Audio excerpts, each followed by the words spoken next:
you guys are one of the two best decisions we made of the entire wedding, without question. So I would never hesitate to recommend you to anyone, anywhere, anytime. But you guys, I mean, were the best of the best. The Madonna medley sticks out in my mind is because it was just like such a great leveler where everybody got on the dance floor. We're not a traditional couple. There were a lot of different constituencies that were coming together at our wedding, some of whom had like never met each other before. And that sequence of songs just got everybody out of their seats, coming together to party and celebrate. You know, from Jersey girls to the DC gay dudes who we invited, everybody had like a different relationship to Madonna, but they all just wanted to like freak out. And it was kind of amazing to see that happen. I have two very distinct musical memories.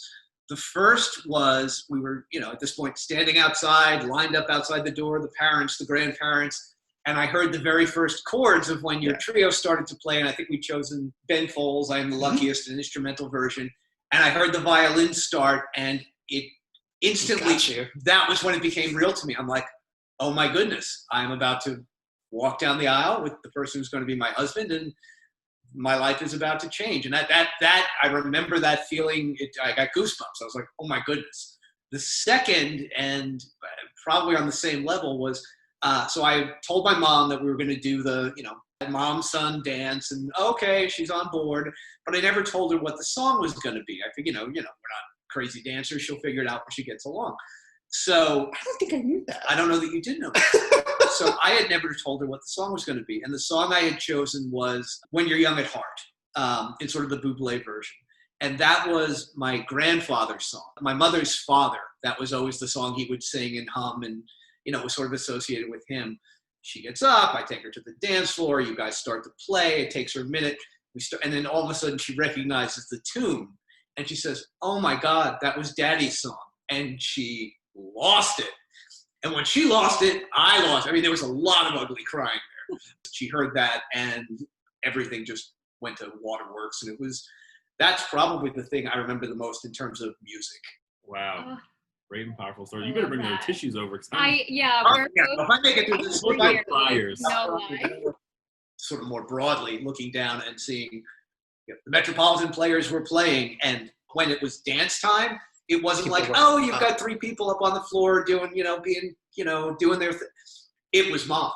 And again, Michael mentioned we had everything from 20s to 80s, and you know, obviously there's an age difference between us. So I come from a family of New Jersey Italians who've done the wedding circuit for 50 years. And I won't lie to you that the number of, like, you know, my mother's cousins who for 2 years in a row in the Christmas card have been like, that was the best wedding ever. And they were on the floor and they were dancing and everybody had a great time. I mean, the band, the entertainment. They remember the music. They remember, did they have a good time? And Metropolitan Players made sure that literally every one of our guests had an incredible time across 60 or 70 years of experience. Every one of my memories of working with the band was just phenomenal. For the months leading up to the wedding, every morning I'd put in my earbuds and be like, okay, we're looking for a cake cutting song. We're looking for a recessional song that sounds... And just trying out various things and things and things. And when we finally came upon stuff, I think we'd asked the band to say, oh, can we do Life's a Happy Song from the Muppets for a recessional, which is not traditional, but every song had meaning to us. Every song that we picked meant something. And it was incredible to work with the band that was as willing to accommodate everything that we wanted, to make recommendations. Really, what I remember being struck by is how willing everyone was to say, okay, tell us what you want. Let's script this out. Boom, boom, boom, boom. Here are the songs we need to hit, and let us fill in the blanks. And filling in the blanks was the best part. The band was amazing. I just have to say, I've gotten chills already so many times from this conversation, just bringing back to that day. Just like the songs that you're mentioning, I can like bring myself back there immediately and remember the feeling in the room for every single one of those. And it was a different feeling for everyone, but they were all so powerful. The energy in the room between just like incredible support for you two and love and joy, like all of those emotions were so present. You could just feel it. You could just feel the love. It was it was really, really beautiful. So every time you're mentioning one of these songs, I'm literal chills, like just remembering those moments. At the time we were doing this part of the equation, it was Saturday night and I was by myself and I was like, okay, well, I might as well do this and fire off a series of questions to Erin, who I had approached and asked for some quotes. I sent 9 questions in bullet form of, can you tell me about this? Can you tell me about that? And I woke up on Sunday morning and I got like an 11-paragraph email back answering every question in detail. And yes, we do this and this is what we can do and we'll talk about that. And I'm an attorney, so of course I appreciate attention to detail and answering answer the question, counselor. I read that and I was like, yeah, no, we're done. We found our band. It was the perfect marriage because I was initially attracted to the Metropolitan Players. After early in the process, I was like, leave the band to me. Right. Like, defer to my superior judgment on this point because I'm a total snob. But I also grew up playing piano and working as an accompanist in college. So I was like, I can tell musical quality. But I want to see that these are like musicians who are like really committed and like into it, right? So I remember looking up a short list of wedding bands in the area, like looking at what their previews were on YouTube or on their websites, and Metropolitan Players just immediately hooked me. Partly because of like the variety of the catalog, but also partly because every single performance, it was just somebody who was giving it their absolute best. And I called you over to the computer and I was like, you need to look at these people. Like, they're just killing it every time. Like every genre, every individual track, it was just amazing. And you were like, I'm gonna handle the logistics. And I was like, you need to email them immediately. Like they're the ones. I literally do not remember looking at another band because you showed me the website. I saw the music. I was like, this is incredible. Let's reach out to them. And we reached out, and the following morning, Erin got back to me with, answered everything, and I'm willing to talk more. And I was like, not just, hey, we've got a great band here, but also these are folks who are really responsive to us and are not just taking us as, we this is what we do. Here's our contract. I could not have asked for a better experience. There were a handful of very, very, very easy choices to make, and Metropolitan Players was at the very top of the list of easy choices. I love the fact that working with the Metropolitan Players, we were able to handle our ceremony music, our cocktail hour music, our reception band. Yeah. It was just superb to be able to sort of, for lack of a better thing, pick and choose off a menu and say, okay, we want a jazz trio for the cocktail hour, of which I remember like 11 seconds. But I do remember walking in and hearing the music and thinking, damn, here they are. That's exactly the vibe I was going for. The ceremony music was wonderful. Obviously, the party music was wonderful.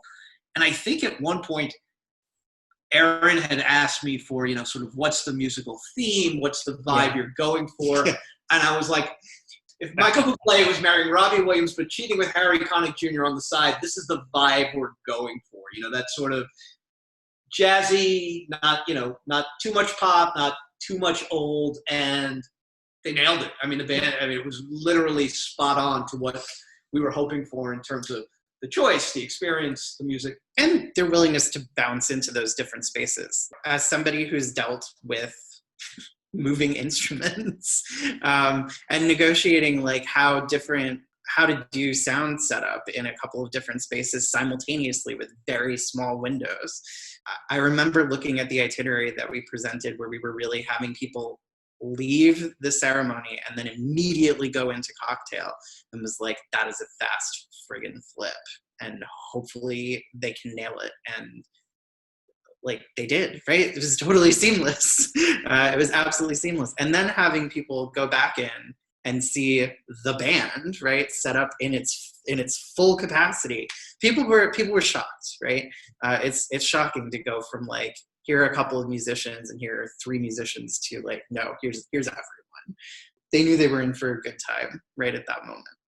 My best friend growing up just called me a couple of weeks ago to share the news that she is getting married. So she was like, I'm coming to you. I'm coming for advice. The first thing that I said to her was, you need to go with your gut. Like, you trust your intuition, particularly when you're trying to select vendors. Like, if you get a good vibe from someone, and the fit is the most important thing. It's so easy to get overwhelmed by the number of vendors who are competing in any one sector of the market. It's just the amount of competition is completely crazy. But if you find folks who immediately give you that sense of security and that sense of calm, that you just know that if there's a blizzard, they're going to like be barreling to you in a truck ready to perform anyway, you need to sign with them. Like, trust your instincts and don't get overwhelmed by the market. I mean, I would absolutely second that. And it's one of the reasons why working with Metropolitan Players was so great, because I knew from the first interaction that, oh, this is right. My gut tells me these are great people. This is going to be a great show. It's going to be a great ceremony. These are the right people for us. I think the other piece of advice I would give is stay true to yourself with what you want. I mean, have a vision for what you want the day to be, and then make your choices in line with that. And working with great vendors, you said it, use your gut instincts. The one other thing, I think, as a general piece of advice, maybe just a philosophy, and not everyone is going to have this approach, but the one that worked for us was we wanted to feel like we had the license to treat it like a party. And that means doing a certain amount that's very gratifying for us, but mostly trying to make sure that our guests are guests and they're having a good time. Just based on talking with some couples, it's really easy to get in your own head about what you're supposed to be doing and what marks you're supposed to be hitting.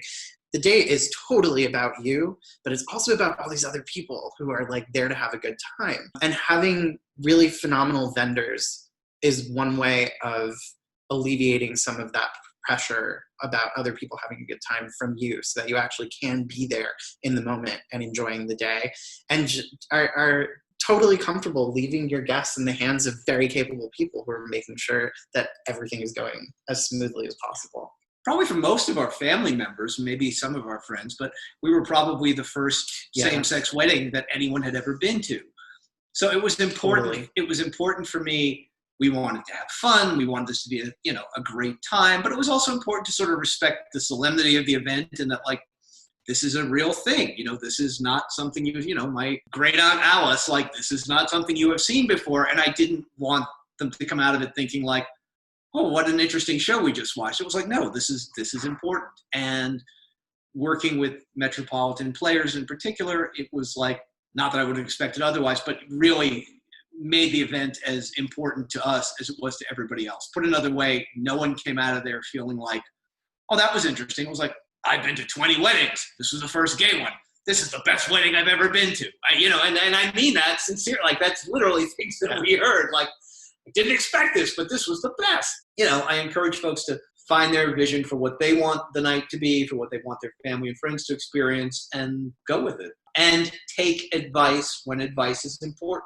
More than once I asked Erin, what do you think about this choice? Or is there something we should do here? I'm thinking of X. And maybe Erin said, X is good. Have you thought about Y? And I'm like, Y is much better. Thank you. This is why I'm engaging professionals who know what to do. I will say, totally off the topic of advice, people still talk about the music. Like, our people who we invited routinely, like, I'll just, my friends are still at an age where wedding talk is still happening, because we still like have the regular season of, oh, who's getting married this year? Are we going? Are you going? Blah, blah, blah. And the topic of music will come up, and people will just, regardless of where we are in the conversation, whatever else is happening, somebody will look at me and be like, the music at your wedding was awesome. Like, this is truly just, the Metropolitan Players were like a standard now in my group of friends, where it's just like this touchstone that always needs acknowledgement. Like, your music was great. Whatever else happens, like, this is at a level that we need to use as a reference point. And that's actually maybe one piece of advice I would actually give to couples, which is you sit down, you put together your wedding budget, and you say, well, we could do a DJ for this much money, or we could pay for a band, which is a bunch more. We made some cost-conscious decisions in making our wedding, like, sorry, florist, sorry, Tiffany, where it's like, oh, platinum wedding bands. Yeah, no, we're not going to do that. Titanium's nice. We can always replace them later. But literally the difference between engaging a DJ who can be great, and we've used them for other events, but there is no experience that can beat having live musicians in for your ceremony, for your cocktail hour, for your reception. As couples plan their wedding budgets, no one will notice what ring you're wearing on your finger. No one will notice if you're wearing a rose or a gardenia. People will remember the music. So if you're going to put money someplace, I would say that's absolutely the place to put it. And DJs can be wonderful and perfect for the performance space, but if you can do a live band, it makes the energy in the room is so much more dramatic, and that you can tailor it to your experience and get the songs that you want, how you want them, when you want them. That's incomparable, and it makes a huge difference. So one of our guests actually was a wedding band performer himself. And I remember him coming up to me at the wedding. We're about the same height, and he's very excitable. So I just have this like vision of Pete coming up being like, the bass player, he's from YouTube. And he just like immediately recognized. So I was like, oh, we have musicians that musicians know. That's right. Like that's another thing that the Met players bring to the table. I remember we had great cousins and great aunts who were older and others and younger folks, and just the way everybody came together, intergenerational, different backgrounds, your friends, my friends, our families. I don't know that there is one guest at the wedding that I can't think of a special memory that, oh, this is me dancing with cousin Stephanie, to this song. In my view, a flawless evening. It went by too fast, but largely due to an incredible entertainers that we had who just made everybody feel at home. It wasn't cheesy. It wasn't over the top. We weren't begging folks to come out to the floor. People wanted to get out of their seats and dance in between times and enjoy fun, bouncy songs and enjoy some slow songs and some older songs and C'è la Luna, which is, you're Italian, that's going to get played at your wedding. We needed to talk about C'è la Luna. And it was the best. It was absolutely what we wanted. Like I said, wouldn't do it over again because the first time was perfect, but working with Metropolitan Players and with Erin and the band, I could not have asked for a better experience. A+++, and give them my home number, and I'll recommend them to anyone.